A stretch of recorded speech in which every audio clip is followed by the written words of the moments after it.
Well, Glasgow was, even at that point, a major locus for travelling show people in Scotland. Glasgow had the largest concentration of these communities anywhere in Europe back then, and indeed still does now. And the East End area remains one of their kind of population centres, where in the winter they would come back to their winter yards and rest up after the summer season. It was also a place where lots of winter carnivals and winter fairgrounds as well around the city, the biggest being at Vinegar Hill at that point. Vinegar Hill was literally a quarter of a mile at most away from where Buffalo Bill's showground set up. So it was quite interesting. He was coming into a culture that already had quite a rich and varied history in terms of sideshows and circus at that point.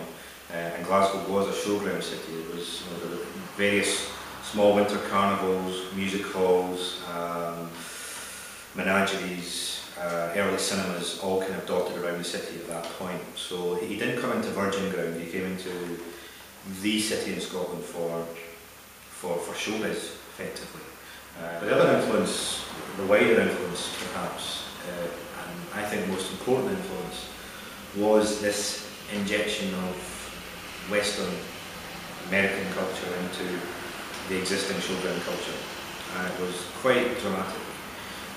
Right after the Buffalo Bill's time here, you see a number of imitators popping up, some having the cheek to call themselves Buffalo Bill. Because if you're in a small town in Scotland, how are you going to know it's not him? But there were a number of shows that did develop. There was one called the Durangos, the Colorados, Wild West style shows where they did rope work and shooting tricks and various things. Nothing to compare to the Buffalo Bill Wild West show, but echoes of it that were taken up by the native show families and adapted by them. And these were very, very popular in Scotland right up until the 1960s and 70s, when sideshows eventually died out.